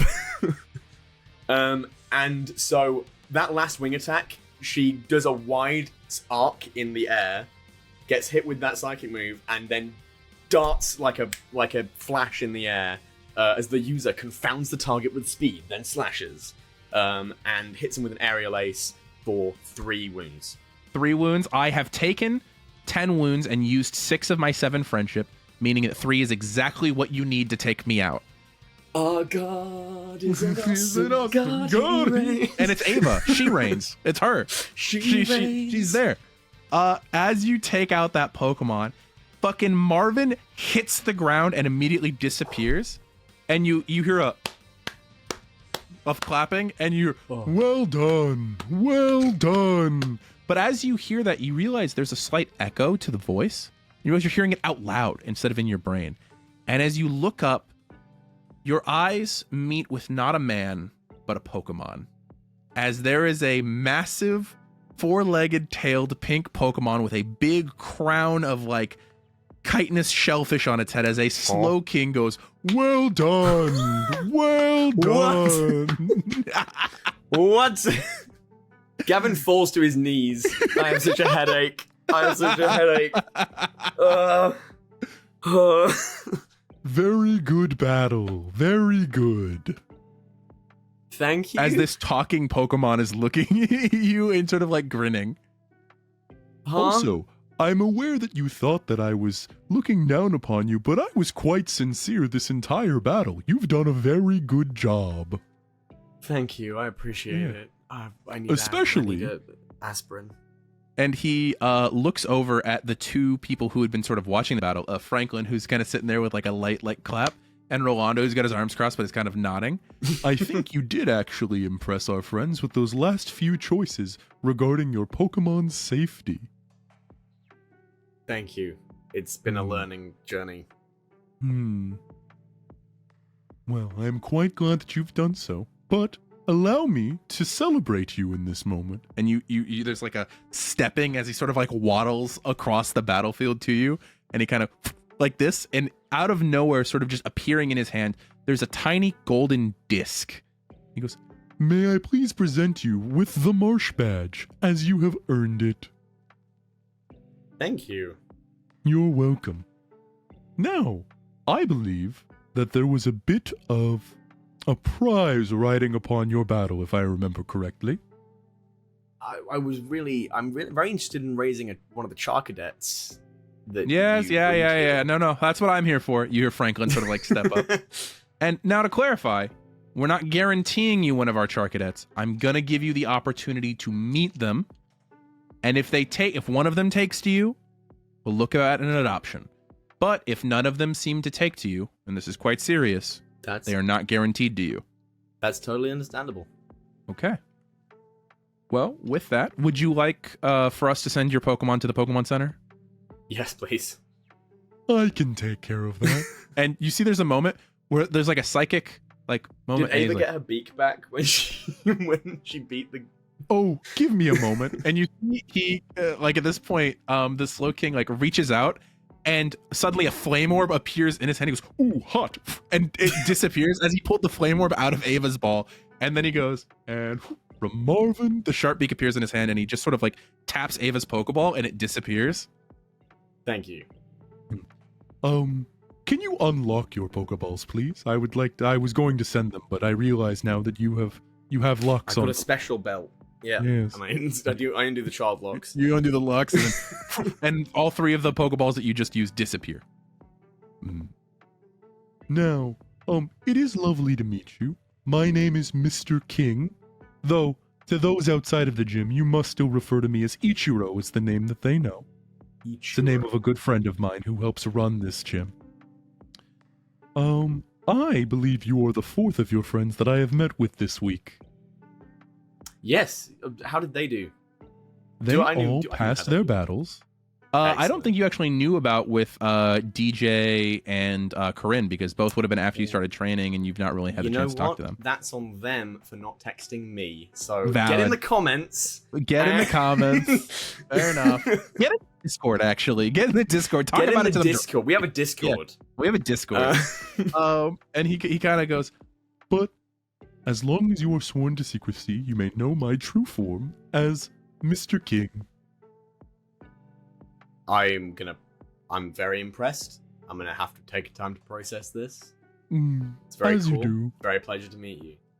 I would get used to the idea of talking Pokemon, as your friend seemed very enamored with the idea. And perhaps, Tabasco, the Lucario, was interested in learning how to speak. Is that something Pokemon can just do? With enough practice, yes.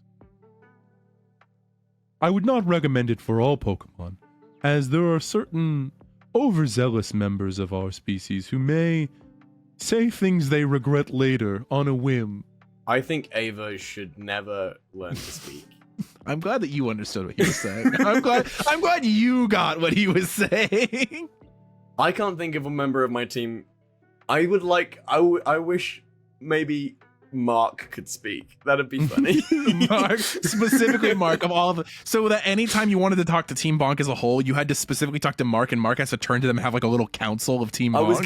I was thinking the brass, but no, I think it's funnier if he can't speak, and then Mark is the spokesperson that relays the orders from the actual head honcho. That's funny. Well, if you'll come with me this way, our rehabilitation and rest area is over here. And Mr. King is gonna slowly start to walk. It's one of those things in a video game where the NPC walks slightly slower than your walking speed, so you gotta take a step and then walk. I'm gonna I get a bottle. I don't have a pill bottle here. Just some Anodin, some fucking aspirin. Yeah. Yeah. Rolando kind of steps by you and goes, "All right, that was a good battle. Good job. Like I said, you're gonna do good if you decide to come back to us." Thank you. Have fun in Celadon. Try not to get into too much trouble, though I know you will. I'll be seeing you. I don't look for it, but it finds me. I look for it sometimes. Yeah. All right about that. For when things come up, and you see he pulls something from behind him and tosses it at you, and you catch, and it's the jacket that you've been wearing on patrol this morning. Go ahead and hold on to it. Birdie's so excited to have this fucking Guys, jacket. we need new artwork. Honestly, I'll look at it. By the time this episode's coming out, I'll look at getting us new artwork. Yeah, and as you sort of step to go follow, you see that Franklin at this point, who stands about a head taller than you, is quite a tall person, sort of comes over and goes, okay, so things that you need to know going into this. Where we're about to go is a gym secret. If you let people know about it, we will sue you into the ground, first of all. I think I just signed all my rights away to the Ace Trainers, so it's, Yeah, that actually makes total sense. Yeah. Other thing, do not try to interact with any of the other Pokemon that are here. Quite a few of them belong to gym leaders, Elite Four members. They will kill you if you annoy them. I mean, they won't Pokemon, actually, okay. but they have the ability to. You're about the gym trainers. No. I'm talking about their Pokemon who are here on retreat. All right. But please, yeah. And him and Mr. King both walk through a set of double doors.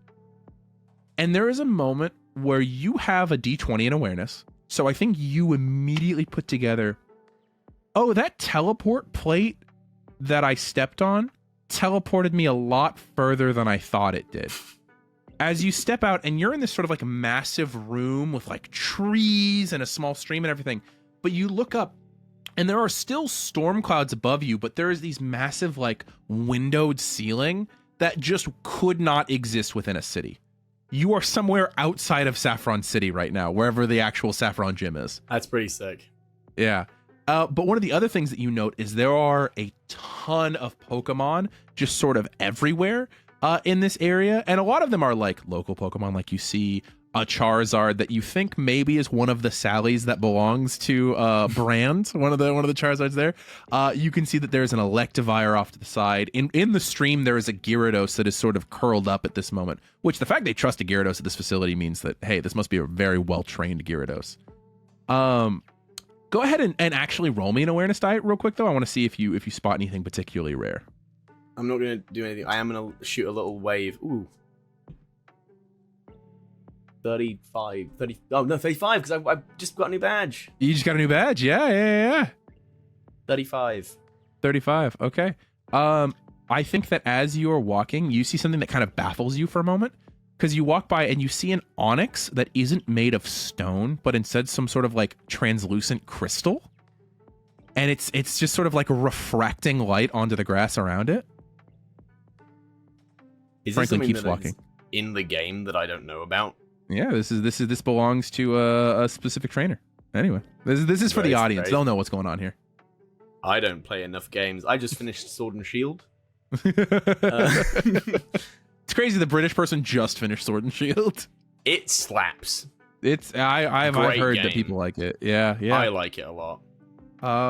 Yeah. So you continue walking, and eventually, Mr. King and Franklin will lead I'd wave you at to... Sally. I meant to say. You wave at Sally. Just in There's case it's the one I know. It's not the one you know sort of immediately, but it like on your wave gives a little plume of fire and sort of like closes its eyes peacefully. Like it's not super upset by your presence. Not But gonna going past interfere with Charizard, you anything, get just to a a little. slightly rockier section where you can see that there are these like tiny humanoid little Pokemon that are made of this like black armor that have these like little plumes of orange and red fire, maybe like 4 or 5 of them sort of going around, and they're doing tiny little sparring matches where they're like quah, quah, quah, quah, quah, quah, cha, cha. And they're hitting all these little stances. And it looks like they're almost wearing bike helmets is what their little knights helmets look like. And they'll bonk each other in the head, and one of them will go reeling from their oversized head and sort of tumble back. And you see these Pokemon, and you see that Franklin and Mr. King both stand off to the side, and Mr. King goes, Well, if you'd like to introduce yourself to the group and see if anyone is interested, please go ahead. They're very little, so I'm gonna like crouch down to get on their level. I'm like, hey guys, I'm Gavin Newman. It's great to meet you all. You all look like absolute badasses, and I don't want to. As you say that, there's like 3 of them go and like hold up their hands at the bad word that you've tossed at them, because these are very much children Pokemon. Don't tell them that I said that word, okay, guys? I can trust you guys, right? You guys are cool. Yeah. Now I don't want to. I'm just saying. I really like the cut of y'all's jib. You all look really cool, and I've got a whole team of super badasses that I think maybe one of you guys might really fit in with. Please either roll me a persuade or a Pokemon handling roll. I will hit them with a Pokemon handling. Okay. That is 25. 25. Okay. You say this, and all of them sort of immediately get excited. And you then get to the sinking feeling of, you just said this to a group of Pokemon, and now you have to pick one of them. Have I got an idea of how much time I get to spend here? You can probably spend like an hour chatting with them and like talking and doing those things. Yeah, I want to I might, if I'm allowed, I might get out Team Bonk. Okay, absolutely. And let them, because Team Bonk is 6 people that are all similarly armored. Yeah, that's true. And Team Bonk is also a team I spent a lot of time with, and they're the newest addition to the team. And let them get to know. And I'm gonna I'm chatting with some of the Char Cadets. I'm like Team Bonk, and I'm almost gonna confer with Team Bonk and be like, what's the vibe? Who's standing out to you guys? Who do you think is gonna fit in with the team? Because I can't speak Pokemonese, but they can. That's true. Can you do me a favor then? There is I'm gonna roll for several of their personality traits. I'm not going to tell you what the stats associated with those are, because we can obviously adjust those later. There are items that'll let us adjust those and everything. But what I'm going to do is I'm going to roll some personality traits for these 6 Pokemon. And I'm going to then tell you it, and you can pick from among them who you think would fit best with your team. Cool. Does that sound fair? That sounds very fair. So I've rolled for all of their personalities. There are of the 6 Char Cadets that are there. You see that there is one who's very gentle and very sweet and very much seems to care for all of the others and sort of walks around and is very aw. There's one who's incredibly analytical, who sort of has a keen eye, and you see when they do their little sparring matches is the one that plans the most. There's one that's very pragmatic. One that when it is in a fight, it doesn't necessarily have a plan going in, but takes hold of that plan and goes, okay, this is what I'm going to do in this moment. There's one that's quite serious and very much I'm the one in charge. Ha ha ha ha ha. There's one that is very just sort of docile and just sort of hangs out and vibes and just chills with everybody. And then there's one that seems to be the butt of most of the jokes. It's quite naive and quite oh yeah, we're doing this now sort of vibe. So to clarify, it is gentle, analytical, pragmatic, serious, docile, and naive. What are we thinking? Docile, no. Okay, so docile, no. I don't think they'll fit in with the gang. Mm-hmm. Naive, I feel like that's not quite. Yeah, I'm not feeling naive. Especially with the personalities of the other guys' Pokemon. Yeah. I think we've got that kind of personality filled. Analytical and pragmatic. I think I might honestly, and this might surprise people, I think I'm going to go for the gentle Pokemon. The gentle Pokemon. Okay. So, you see that this one is the one that's sort of hanging out, not by Mark or the Brass, but just by probably the O of Bonk is hanging out. And it seems to be the one that kind of runs to the aid of the others, and you spot this one over the course of the hour that you spend there. So how do you approach this Pokemon individually? I see them hanging out with Oscar, and I see the difference of how caring it is, and I think we've got a lot of we've got Prince, who's a very lonely Pokemon, and we've got Queenie, who's like very relaxed. I think we don't have a caretaker in the group, and I think that's what's whenever I've had all my Pokemon out to like interact with each other, I think that's something that's been missing, is like a little bit of a mediator. And I'm gonna head over and be like, hey, how would you like to come join this little family? Cadet? Yeah. There's Are just you having fun with Oscar sheer here? joy going off, and just like the head shaking and sort of like grabs Oscar and like gives like a little hug. Because again, this thing is 2 foot tall, right? This thing is this big. And its little bike helmet head is like sort of like bouncing back and forth. Because again, these things are not weighted well as Pokemon. Their heads are so top heavy compared to the rest of their body. Little baby. But it seems hella excited for this. It seems very to the idea. Like you gave a good impression. You've played with them for like an hour. This Pokemon seems like it's in it. You do hear a few groans and a little bit of disappointment from the other like 5 Pokemon, but they don't seem super broken up about it. This seems like this is not an uncommon thing, and there may have been more at one point. Someone's always gonna be disappointed. Yep. I'm gonna like look around and get the like, see if I get the nod from I'm forgetting the name. Howard? Not Harrison. Franklin. Yeah. I'm gonna turn around and see if I get the nod from Franklin. Mm-hmm. And if I get that, Franklin gives then you a shrug, like a if that's the one that you're feeling, it seems like it likes you.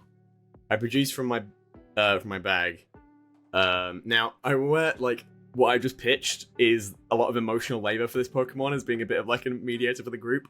So what I produced in my bag is a red colored luxury ball. Hell yeah. Hell yeah. So that when this Pokemon gets to relax, it gets to relax. Hell yeah. 100%. Okay. And just present it to Charcadet to lay his little paw on. Caught.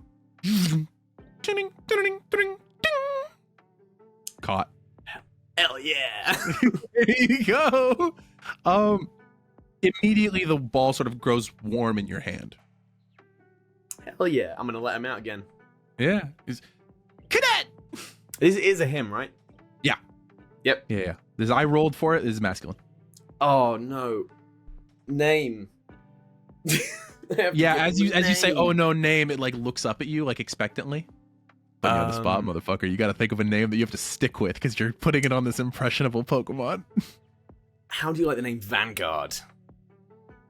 Oh, Cadet. Van for short. Cadet. No, just Vanguard. God's fine. You see, it's like does not want the nickname. It wants its whole badass That's name, fine. dude. Yeah, That's fuck sick, yeah. Okay, 'cause you're gonna Vanguard the become Charcadet. Such a badass. You catch Vanguard, obviously, as we've talked about. You sort of like wrap things up with the rest of the Pokemon. Franklin is going to go ahead and give you the number of a person to call for when you're ready for Vanguard to evolve, who to call to buy the armor that you need, the auspicious armor, to evolve, because this Pokemon evolves via an item. I cannot get in this region. Yeah, you can't normally. So there is one guy in Vermilion City that makes them, and he will be able to help you with it.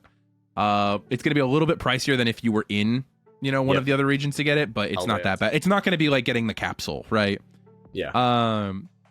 But yeah, you are bid adieu by the gym, and you are getting ready to, when your scheduling issues are done and we can record with the rest of the team, rejoin the group. Hell yeah. Excellent. Fucking fantastic. And also, we did a great quick battle. You had by far the quickest battle of all 4 people. That battle went astonishingly well. Yeah, it went better than I could have hoped for you, considering I almost one-hit you in the first couple rounds. Yeah. Yeah, all those 3 are due a spa day. Another one. Yeah. Yeah. All right. Well, thank you so much for joining us on today's episode of Unbeatable. We will see you guys next time. Goodbye. Thank you for watching. This episode of Unbeatable has been brought to you by the members of our Patreon.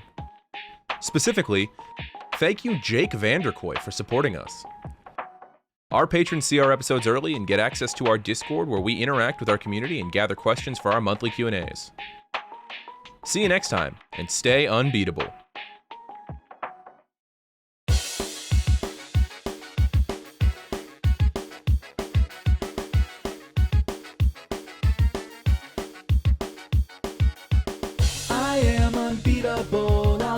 until I meet my goal. If stakes are high, no, I won't fold, because I am unbeatable. Earning every badge, whatever it takes, I'm gonna be the best trainer, you just wait. And I know the road ahead looks like it won't be easy. I am unbeatable. Standing by my side, got my friends with me to explore a whole world of possibilities. But no matter what the challenge is, we can overcome it together. Because we are unbeatable, we'll train until we meet our goal. If stakes are high, no, we won't fold, because we are unbeatable. We are unbeatable, we'll train until we meet our goal. If stakes are high, no, we won't fold, because we are unbeatable.